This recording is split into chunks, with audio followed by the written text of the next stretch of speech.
Today I'm going to show you how to create your own framework. You've seen the monetization matrix and how that's all laid out in the blocks. I'm going to show you exactly how to do that. And here's why. A lot of you guys are going to be teachers and advisors. A lot of you guys are going to be like Ray. Let me read his email and then we'll jump into the training.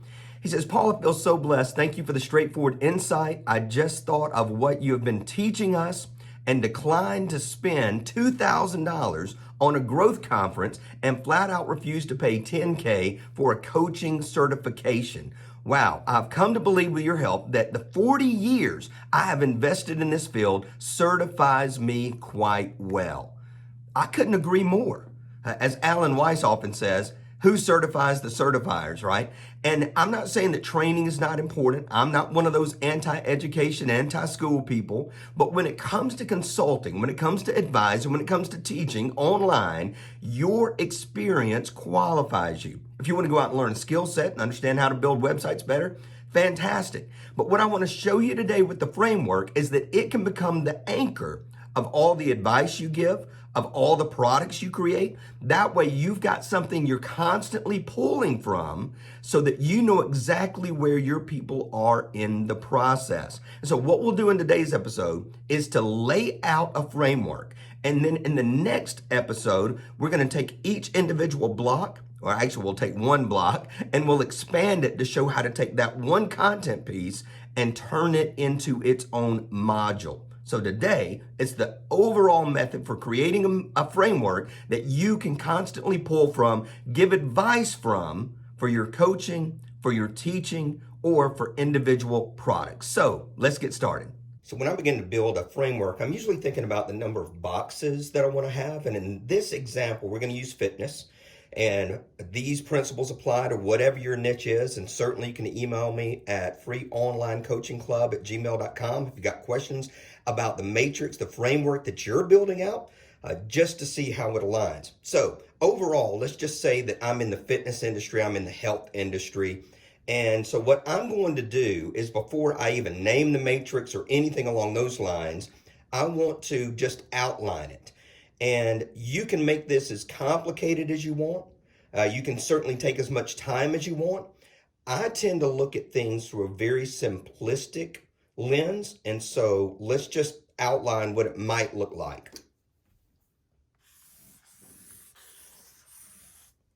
So I'm just going to begin by drawing a box. Super complicated, right?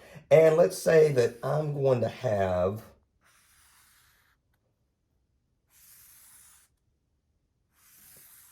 nine boxes in my framework that I'm going to be teaching from, that I'm going to be coaching from. So if overall I'm in the fitness industry and I'm going to help people with their health, and it could be a variety of measures. So what I want to think about is, what are the essentials when it comes to fitness? What do we know that we've got to have? Well, we know that we've got to eat right. We know we've got to exercise. And we know that we've got to rest, right? So there's food, there's exercise, and there's rest. So I need to make sure that everything that I'm going to tie into those things are aligned with those principles. However, because of my wiring, I like everything to be in alliteration. So I want things to really allow me to visualize what I'm going to be doing. So instead of food, I'm going to use fuel, because that makes me think about how I'm going to energize myself, how I'm going to elevate myself, how I'm going to manage my intake so that I have enough energy and fuel to use during my exercise, and that I've got all the nutrients in place when I'm trying to recuperate or when I'm trying to rest. And so exercise could just be fit. So this is my fitness quadrant, or not quadrant, but lane that I'm going to be focusing on. And then rest could be focus. So when I'm looking at something like this, I know this just seems elementary, but think about it when you've got authority or you've got confidence. That somebody comes to you and says, why should I choose you over everybody else in the fitness industry? Well, basically that I've taken everything that's hyper complicated, I've simplified it into three core areas: fuel, fitness, and focus. And if you'll master those three elements, then the rest of your life will change. You'll always be able to hit your goals. You'll always be able to remain on target. You'll always know exactly what to do, when to do it, and how to do it. And so now you've got this framework that's very clear on your 3 core principles that allow you to speak with confidence, to teach with confidence, and show that you've got your own IP, your own intellectual property. And that way you're separated from everybody else out there. So when we look at fuel, we might think of it this way, and everything's not going to be about food. So don't get locked in and go, okay, so every single piece here has to be about nutrition or something. We can broaden that. So let's broaden it into like why, what, and how. So why am I even doing this? Why am I getting fit? Why am I concerned about my consumption? What do I need to be doing? And then how do I actually do that? So if I was to turn this into some alliteration for our purposes, the why might be the motive. Why am I doing this? What's my motive behind this? And when we get into building these blocks out, motive for me is always the pretty and the ugly why. The pretty why is what we tell everybody. Well, I just felt like I needed to get in better shape. I want to live longer for my family, for my friends. I want to enjoy life to the maximum. Whereas the ugly why, so the pretty why is what we tell everybody. The ugly why is what we really feel on the inside in addition to the pretty why. So it could be that several of our friends are getting in shape, and that kind of nudges us, and we're kind of like, wow, they're getting all the compliments. Wow, they're getting in shape. They're looking great. Everybody's noticing them. And here I am over here with my 5 hamburgers and French fries, and they're super lean. Or, man, I'm embarrassed to get out and run. I'd love to be out in the neighborhood running and my body be in such great shape that it brought the admiration of others. So you might be thinking, well, Paul, that sure is ego-based. Yeah, a lot of our goals are ego-based. A lot of our goals are those ugly whys that we don't want to tell anybody. Even those who are trying to lose weight for a wedding, why are they doing that? Just because they want to look good in a picture? No, they want everybody to look at the picture and think they look good. So what's the motive? Secondly is the what. And that's the mode. So when you're training somebody for what they're going to eat, it really depends on what their goal is. Are they simply trying to burn fat and they don't care how lean they get? Or are they trying to lose fat and build muscle at the same time? Or are they bulking up and trying to gain a lot of muscle that they're going to whittle down later? So there's so many different modes. And that's going to determine exactly how they eat, right? So if you're in the fitness business, if I'm going to put someone on a protocol with their nutrition, I've got to know what their goal is, because you don't eat the same for every goal. And then means. What's that actually look like? Once I know, this person is only interested in losing fat. That's one means, that's one protocol. It's not as easy as, it depends on when you're watching this recording, whether any of this stuff's still in play or not, but it doesn't matter if it's Whole 40 or keto or Mediterranean diet. We start getting into, that worked for somebody else, I'm going to go and do that. Whereas instead, when you're looking at your means, when you're looking at what really matters, and you're looking at what you're trying to attain, you allow that to dictate the protocol, right? So that's exactly what a fitness expert would do. And then secondly, with fitness, let's say that there's the gym, there's the road, and then there's balance.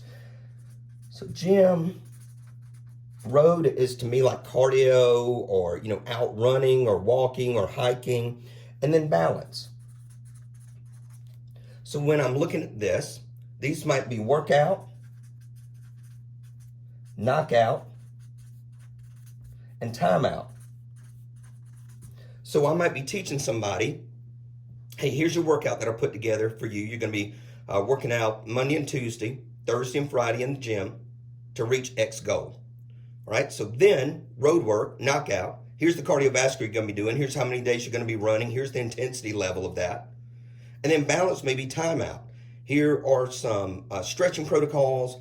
Here is some Tai Chi. Now, it doesn't really matter. It's whatever you believe in that's helped you and helped your clients over time or helped your friends over time. But now you've got this framework that's being built out so that when somebody comes to you and says, hey, you know what, I'm really suffering X, Y, and Z. Well, it sounds to me like you're not taking enough time out. It sounds like you're not really following the stretching and the other elements that allow your body room to be balanced and to breathe. It sounds like you're really loving the workouts, putting a lot of intensity into that. You're not doing quite as much cardio, and you're certainly not taking the time out to really get your physical self balanced. And so you're able to put them in a particular block. So they come to you and they talk about what they're eating. Well, that's kind of interesting that you're eating that because, when we looked at fuel and we looked at the mode, that eating that you're doing right now is not in alignment with that at all. So we've got to recalibrate that, right? So now you're getting to jump into any block according to the situation that they're in or what they're telling you about. And if you're not coaching, if it's a product, this is module 1, this is module 2, this is module 3, and then here are the individual training sessions of each module. And as you'll see in the next episode, we can go as deep as we want to on that. So motive could be a 30-minute training. It could be a 2-hour training.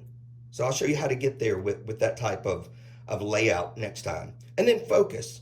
Focus could be about, mind, body, and soul.